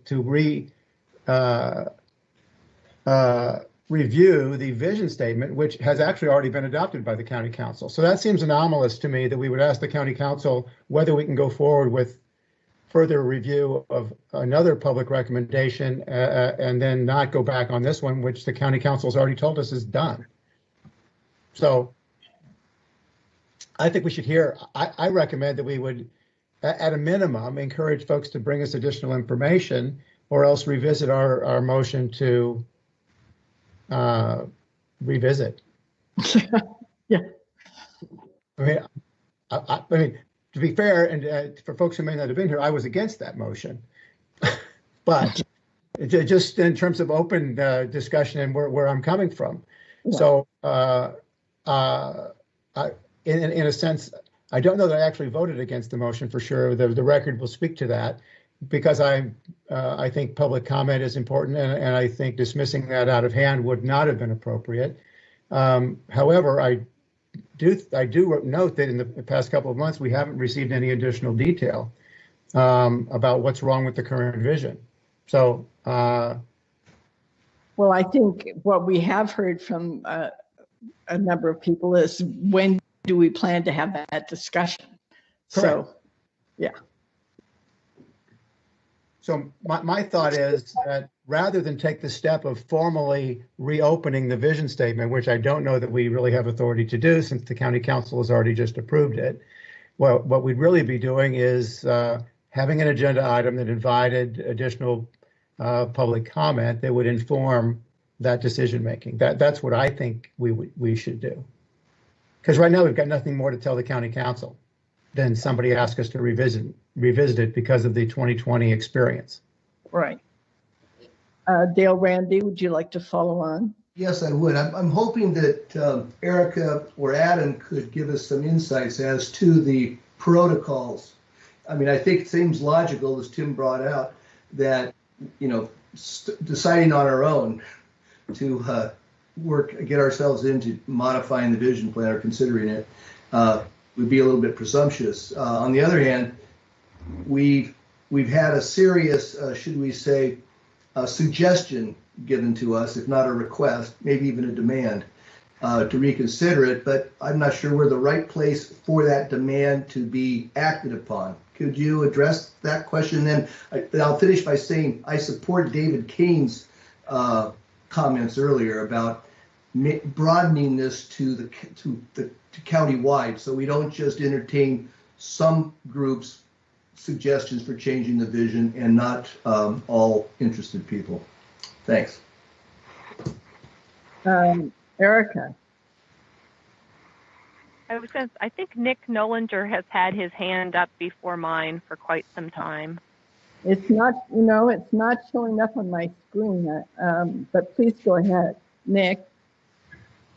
Yeah, no, I just wanted to say I do agree with Tim and Mike's point there. I think if we're going to reopen this, that we need to look to the council for guidance on reevaluating it. But also one of the things that I have heard from people in the community is a lot of these meetings and public forums are held during the week, during normal business hours, which prevents a lot of people from attending. So if we do open up a public forum, it might be nice to look into how we can open one up in times where people would be more available for public comment and not putting it in the middle of a work day where a lot of the people are at work and unable to attend.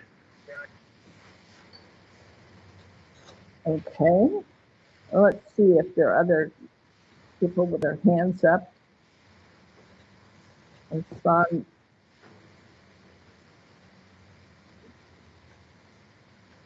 Okay.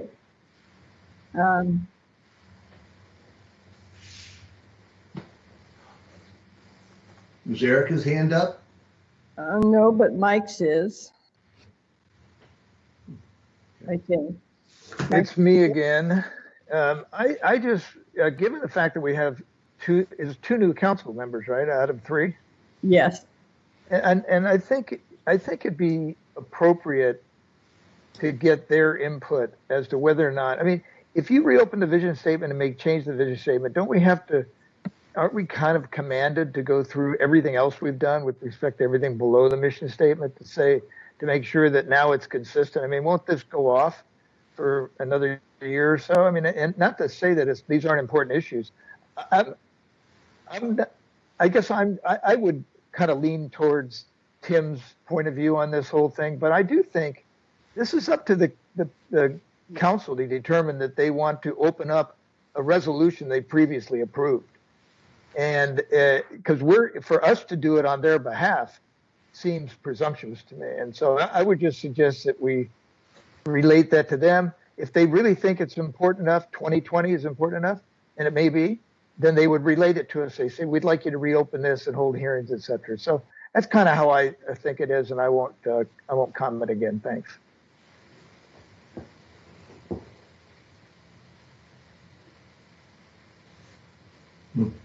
All right.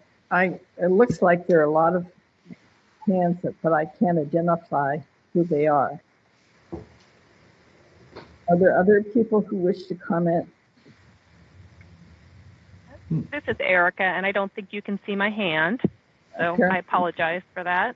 I do think that Mike is. I think that Mike and Tim are correct that it is a county council thing, and that perhaps if you feel that it should be considered again, that your recommendation would be to county council, or a request to county council to find out if you've got some feedback, if they want to do anything, if you want to give a direction. So you could change your motion to be different than opening it up or reconsidering it. You could change the motion to, we're taking a bunch of things to council probably early in the year that you've made recommendations on to get direction on. So you could change it to just, a request to find out from council if that's something that they would like you to do. Because I do think that it would result in a bigger public process. It's like you have to have a comment period or schedule a public hearing. It is a big deal to revisit that. Well, I would entertain a motion to put this forward to the county council to let them decide if they want to reopen this discussion. Is there a motion to that effect? Just a point of order, perhaps.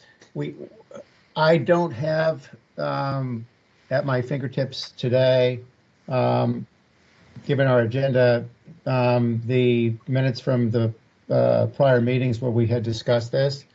Does anyone have the minutes where we originally addressed this issue so we can see what it is we might be revising with a motion today?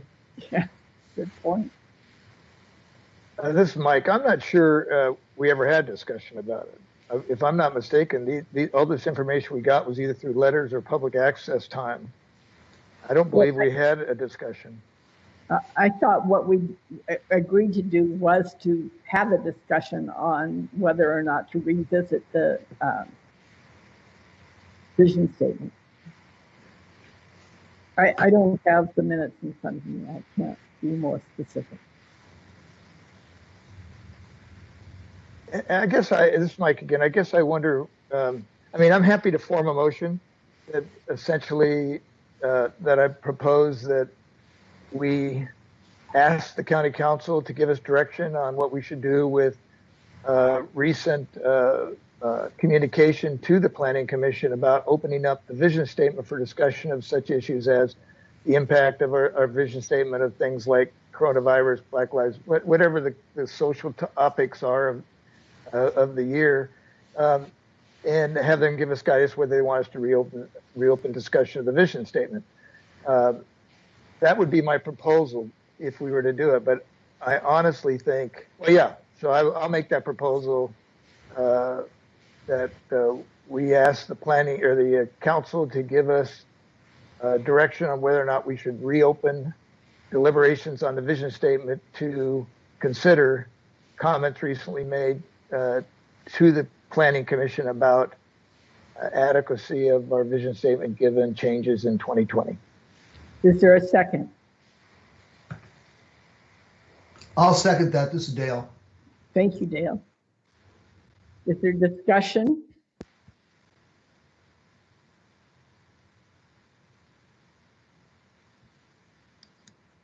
This is, Tim? yeah, I don't see another really good alternative here. And the only question I have is, well, is it the concept that we would just toss this to the county council without any further development? Because I don't know how closely any of them has been looking at the public comment that we've received on this. And certainly one of the challenges that I think we have been facing with this has been the telephone version that we've had during the course of the year, and that we haven't seen any suggestion really about what changes should happen, and other than that there should be changes. So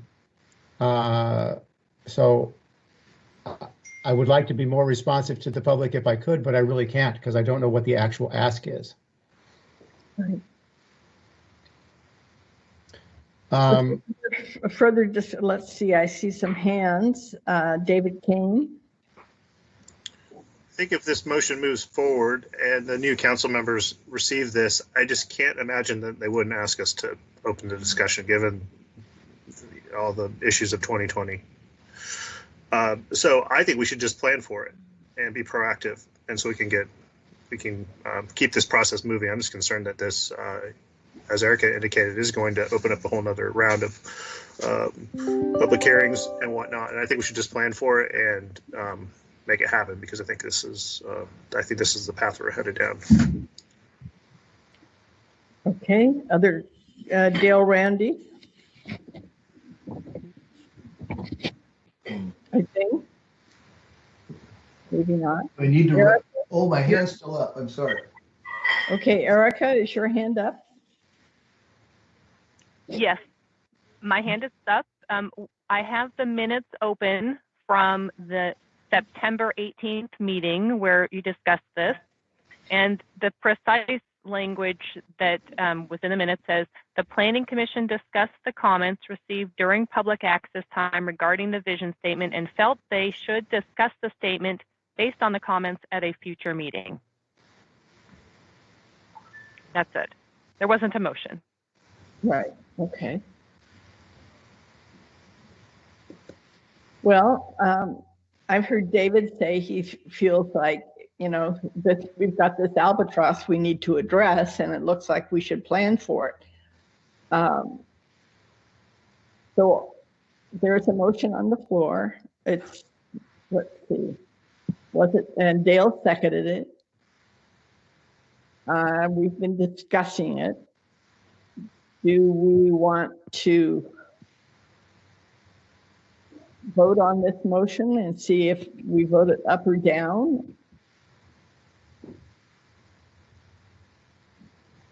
question for so you're calling the question, or you're asking a question? No, I'd like to ask a question. Go ahead. And that is whether staff believes they have a good handle on what is being requested so that they can take that to county council, or whether it's necessary for the planning commission to do more directly ask the county council through a motion.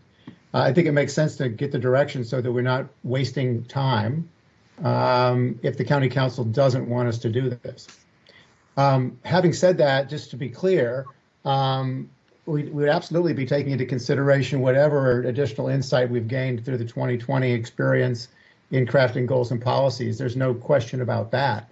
The question is, the vision thing. So I think asking county council makes sense, because that way there will be a clear process, and the county council will understand that this opens up additional notice period, comment periods, and so on and so forth for us and for them, and there won't be any surprises that way. So I would vote for I would vote for this motion, if for no other reason than that clarity. Okay. Is there other comments, or will someone call the question?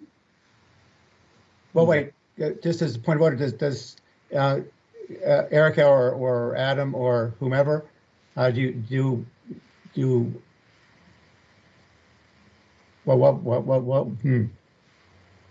Can someone restate our motion, I guess? I apologize.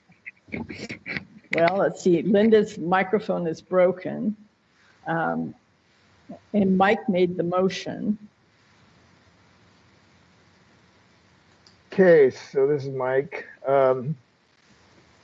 I move that, given the communication we've received from various residents over the last 3 or 4 months about reconsidering our vision statement in light of events like COVID, etc. in 2020,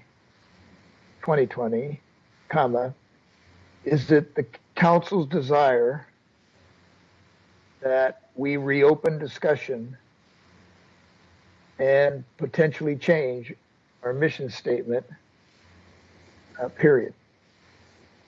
I don't know.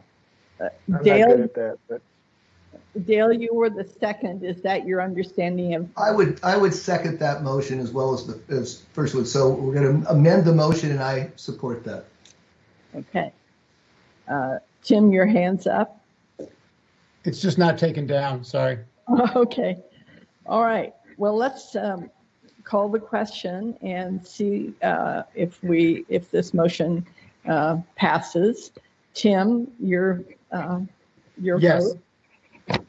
Let's see. David Kane, Yes. Nick Nolinger.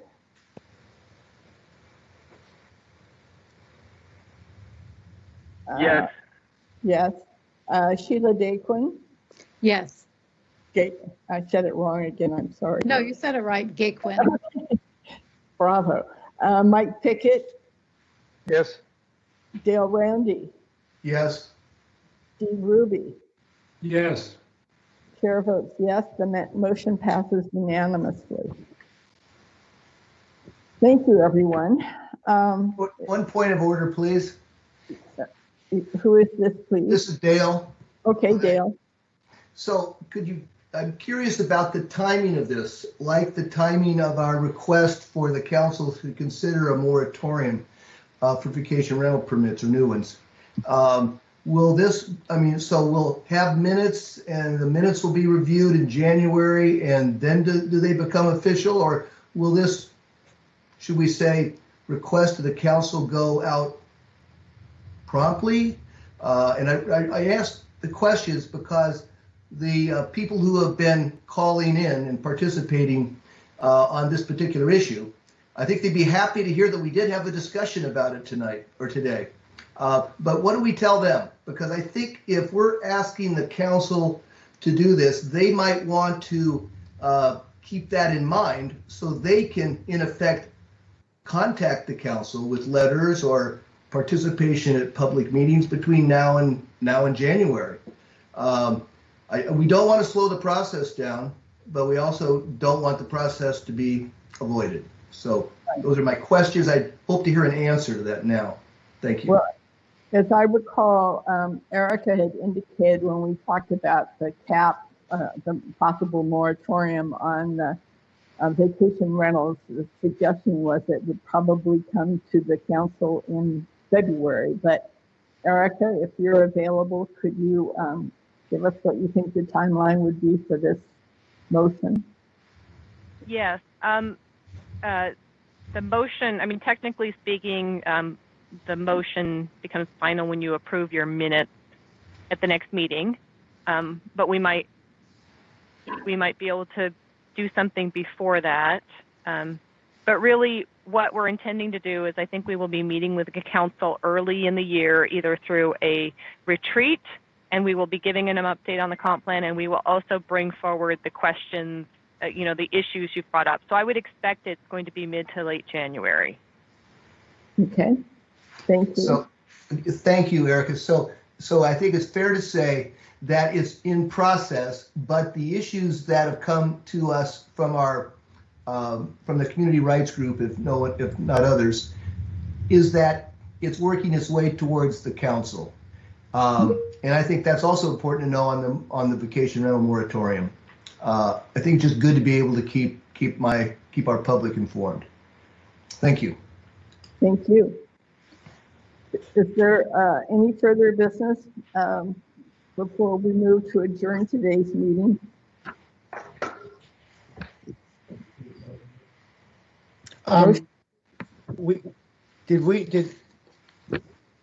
My question to Adam that led to this conversation came up after he had finished discussing the January 15, 2021 Planning Commission schedule. So that was just barely into the update. Is there more that you wanted to put some flesh on, Adam?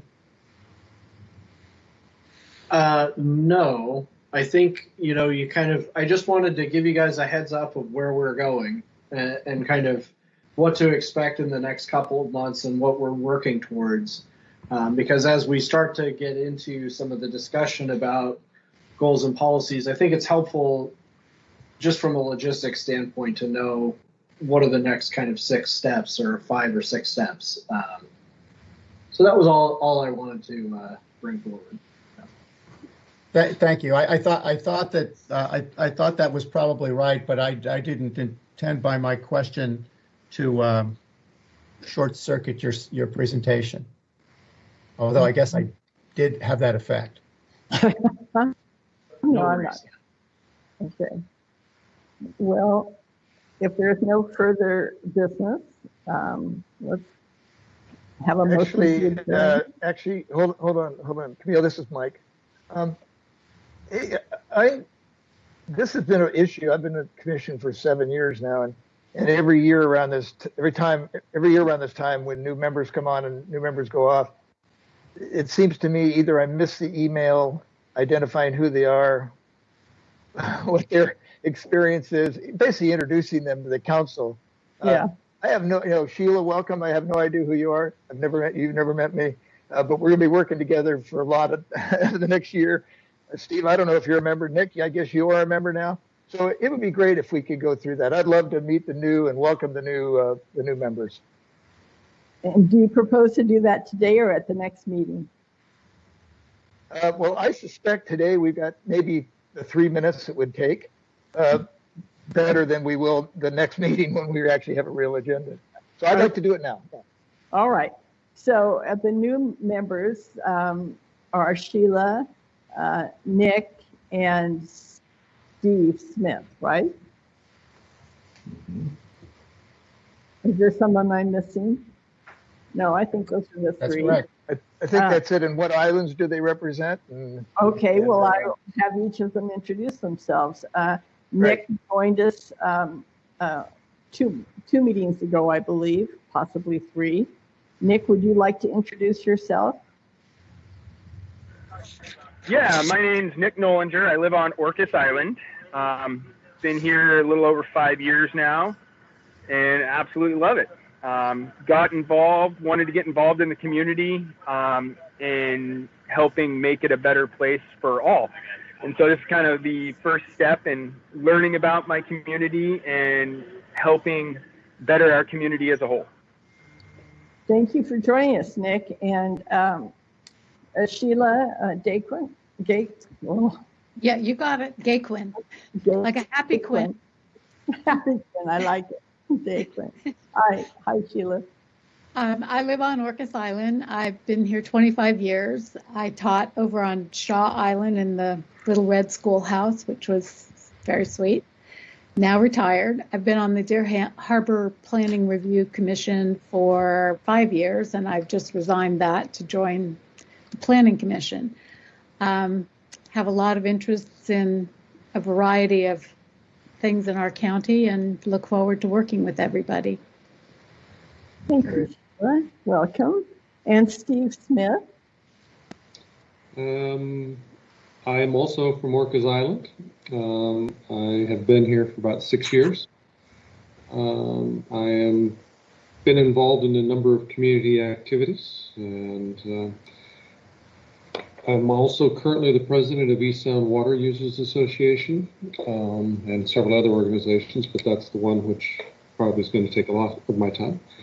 And yes, I share the same desire. I live here. This is my full-time home, and I want to make this a great place, and keep it a great place. Okay, thank you. Thank you, Madam Chairman. That does it. Welcome aboard, you guys. Okay, welcome everyone, and thank you for everybody's patience. I think we're getting better at this. There's still room for improvement, but we'll carry on. And Tim, again, just thank you so much for your contributions, and I know we'll be counting on you to continue your involvement. Yeah. Thank you. It's been fun, and actually, this is a whole lot better. It's great to see folks. Mm-hmm. It is. Yes, it is. Enjoy your free time, Tim. Yeah, thanks, Tim. No comment, Dale. Thanks, everybody. Is the motion to adjourn in order? Yeah, please. I move we adjourn. Happy holidays, and stay safe, everybody. Bye. Yes. Thank you. Bye. Bye.